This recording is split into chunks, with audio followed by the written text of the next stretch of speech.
നാളെ നമുക്ക് മാർക്കറ്റ് എങ്ങനെ ഓപ്പൺ ചെയ്യുന്നുള്ളത് നമുക്ക് നോക്കി നോക്കാം. ഇപ്പോൾ ലാസ്റ്റ് അതായത് ചൊവ്വാഴ്ച കഴിഞ്ഞിട്ട്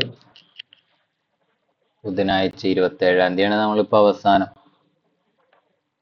മാർക്കറ്റ് നോക്കിയത്. ഇപ്പോൾ നമ്മളുടെ ലെവൽസ് എക്സാക്റ്റ് നമ്മളെ ഏകദേശം സപ്പോർട്ടിന്റെ ഏരിയയിൽ ഓപ്പൺ ചെയ്തിട്ട് ഇന്നലത്തെ ഡയലോയിൽ നിന്നാണ് പിന്നെ സപ്പോർട്ട് എടുത്തിട്ട് നമ്മൾ ഇവിടുന്ന് ഒരു എൻട്രി എടുത്തിരുന്നു റിവേഴ്സൽ ക്യാൻഡിൽ വന്നപ്പോൾ. പക്ഷെ പ്രീമിയം ഡി കെ കാരണം നമുക്ക് പ്രോപ്പറായിട്ട് വലിയൊരു പ്രോഫിറ്റ് ബുക്ക് ചെയ്യാൻ പറ്റിയില്ല. പക്ഷെ അതിനുശേഷം എക്സാക്റ്റ് നമ്മുടെ പോയിന്റിൽ നമ്മുടെ സപ്പോർട്ടിൽ എക്സാക്റ്റ് വന്ന് പിൻ പോയിന്റ് വ്യത്യാസമില്ലാണ്ട് വന്ന് ടച്ച് ചെയ്തിട്ടാണ് പിന്നെ അപ്സൈഡ് അവിടെ നിന്ന് റിവേഴ്സലായത്.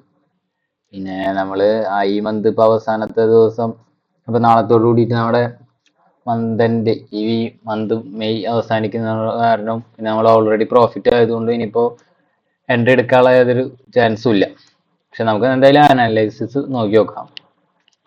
ഇനിയിപ്പോ 15 മിനിറ്റ് ടൈം ഫ്രെയിമിലാണ് ചെയ്യുന്നതെങ്കിലും കൂടിയിട്ട് നമുക്ക് പഴയ ഏരിയയ്ക്ക് നമുക്ക് ഡിലീറ്റ് ചെയ്ത് കളയാം.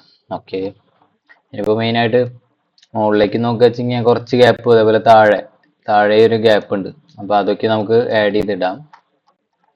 ഈ ഗ്യാപ്പ് വരുന്നത് ഏകദേശം 25 മെയിൽ ക്രിയേറ്റ് ചെയ്ത ഗ്യാപ്പാണ്. അത് ഏകദേശം ഇന്നലെയും ലാസ്റ്റ് ഡേ അതിന്റെ തലേ ദിവസമൊക്കെ ആയിട്ട് കുറച്ച് ഫില്ല് ചെയ്തിട്ടുണ്ട്. ഇനിയിപ്പോ ബാക്കിയുള്ളത് ഫില്ല് ചെയ്യാനുള്ളത് നമുക്കൊന്ന് ആഡ് ചെയ്തിട്ട് നോക്കാം. ഓക്കെ, 29-ാം തീയതി പിന്നെ ഒരു സി പി ആറിന്റെ area virgin C P R ആണ്. അപ്പൊ ആ ഒരു ഏരിയയും കൂടി ആഡ് ചെയ്തിട്ടുണ്ട്. പിന്നെ അതിന്റെ താഴെ ചെറിയൊരു ഗ്യാപ്പും കൂടി എടുക്കുന്നുണ്ട്. എന്നാ വന്നതെന്ന് ചോദിച്ചാല് 22 മെയിൽ ക്രിയേറ്റ് ചെയ്തൊരു ഗ്യാപ്പാ. അപ്പൊ അതും കൂടി നമുക്ക് ഇടാം. കാരണം ഇതിന്റെ താഴത്തേക്ക് മൂവ് ചെയ്യാച്ചെങ്കിൽ നല്ലൊരു ഇത്രയ്ക്കും മാർക്കറ്റ് താഴേക്ക് എത്തണമെങ്കിൽ തന്നെ ഏകദേശം നിഫ്റ്റി ഒരു ശതമാനമൊക്കെ ഗ്യാപ്പ് ഡൗണിൽ വീഴണം. അപ്പൊ അതിന് ശേഷം പിന്നെ സപ്പോർട്ട് തന്നെയുള്ളൂ. പിന്നെ വേറെ താഴത്ത് വലിയ ഗ്യാപ്പ് ഒന്നും പെൻഡിങ് ആയിട്ട് കിടക്കണമെന്നില്ല. ഇനിയിപ്പോ അപ്സൈഡ് പോവുകയാണെങ്കിൽ തന്നെ ഇവിടെ ഗ്യാപ്പ് വരുന്നത് കുറച്ച് ബാക്കിലേക്കുള്ള ഗ്യാപ്പാണ്. ഏകദേശം 11 മെയിൽ ഉണ്ടാക്കി ഗ്യാപ്പ് ഉണ്ട്. പിന്നെ അതിന്റെ മുകളിൽ തന്നെ 8 മെയിൽ ഉണ്ടാക്കി ക്രിയേറ്റ് ചെയ്ത ഗ്യാപ്പ് എടുക്കുന്നു. അപ്പൊ ആ രണ്ട് ഗ്യാപ്പും കൂടി നമുക്ക് എന്തായാലും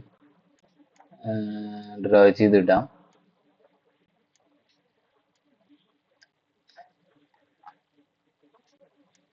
ഓക്കെ,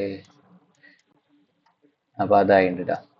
പിന്നെ എന്നത്തെ പോലെ തന്നെ നമ്മുടെ സ്ഥിരം സപ്പോർട്ട് ആൻഡ് റെസിസ്റ്റൻസ് സോൺസും ലൈൻസും തന്നെയാണ് കിടക്കുന്നത്. അതിപ്പോ മുകളിലേക്ക് വെച്ചെങ്കിൽ നിങ്ങൾക്ക് പഴയ വീഡിയോ കണ്ടവർക്ക് മനസ്സിലാവും. ഇപ്പൊ ലാസ്റ്റ് വീഡിയോ ഇതിന്റെ മുന്നേ 2 ദിവസം മുന്നിട്ട വീഡിയോയിൽ ഞാൻ സെയിം ലെവൽസ് പറഞ്ഞിട്ടുണ്ട്. ഈ ഒരു ഏരിയയിൽ വരെച്ചെങ്കിൽ 24, 168, 148, 24, പിന്നെ രണ്ടാമത്തെ 24, 112, 24, 92, 24,000, അതുപോലെ 24,030, 24,010, പിന്നെ 24,948, 24,927, 23,858, 23,837, 23,788, 23,763, 23,702, 23,651, 23,620, 23,591,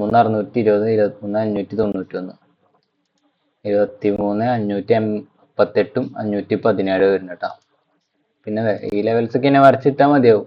പിന്നെ അതിലും താഴത്തേക്ക് ഫോളും ബൈയും വരണം.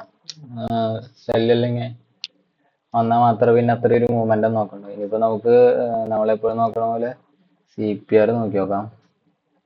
നാളത്തെ സി പി ആർ വരുന്ന എന്ന് പറയുന്നത് ടുമാറോ സി പി ആർ ഇവിടെ വരുന്നത് നേരെയാണ്. ജസ്റ്റ് ഞങ്ങൾക്ക് നാളത്തെ സി പി ആർ വരച്ചിടണം ഈ ഏരിയയില്.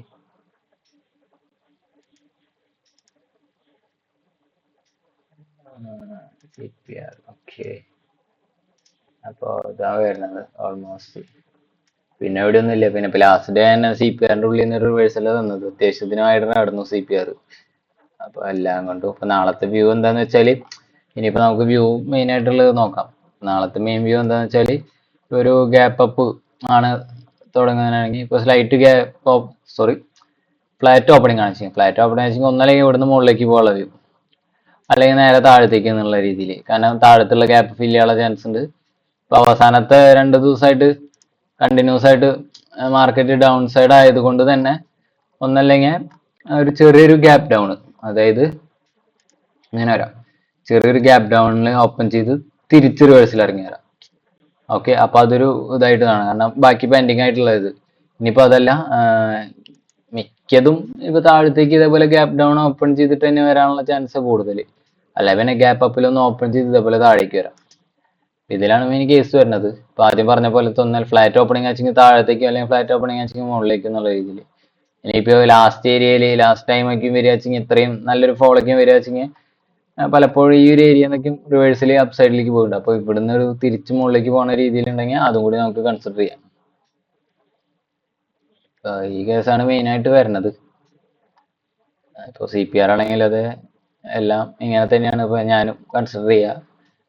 ഇനി അത്ര ഒരു ഷോർട്ട് എൻട്രി വന്നാൽ മാത്രമേ, ഇപ്പൊ നമ്മൾ ഇത്രയും സപ്പോർട്ട് ലെവൽസ് ഒക്കെ മറിച്ചിട്ടെങ്കിലും കൂടിയിട്ട് ലൈവിൽ ഇരിക്കുമ്പോൾ പലതും സംഭവിക്കാം. നമ്മൾ എൻട്രി എടുത്തതിന് ശേഷം സ്റ്റോപ്പ് ലോസ് അടിക്കുന്ന രീതിയിൽ DK വരാം. ഇപ്പൊ കഴിഞ്ഞ കുറച്ച് ദിവസമായിട്ട് DKയുടെ അളവ് കൂടുതലാന്ന് തോന്നുന്നു. കാരണം നമ്മൾ എടുത്തതിന് ശേഷം പ്രീമിയത്തിന് വലിയ മൂവ് ഒന്നും വരാറില്ല. ഒന്നത് വരാം, പിന്നെ എൻട്രി ചേഞ്ച് ആവാം, പിന്നെ എന്തെങ്കിലും വേറെ കാരണങ്ങൾ കൊണ്ട് നമ്മൾ എടുക്കണ സമയത്തുള്ള ആ ഒരു മൈൻഡ് സെറ്റ് കാരണം എടുത്തതിന്റെ ഓപ്പോസിറ്റ് സൈഡിലേക്കുള്ള എൻട്രി വരാം. പലതും സംഭവിക്കാം. അപ്പോ അനാലിസിസും പിന്നെ ഒരു സ്ട്രാറ്റജി മാത്രം ഒരിക്കലും ഒരു ട്രേഡറിനെ സംബന്ധിച്ചിടത്തോളം നമ്മൾ സക്സസ്ഫുൾ ആവണമെന്നില്ല. അതിന്റെ റിസ്ക് മാനേജ്മെന്റ്, പിന്നെ ആ നേരത്തുള്ള നമ്മുടെ മൈൻഡ് സെറ്റ്, കറക്റ്റ് ഡിസിഷൻ എടുക്കാൻ, ഡിസിഷൻ മേക്കിംഗ്, ഇതെല്ലാം കൂടിയിട്ട് വരണം.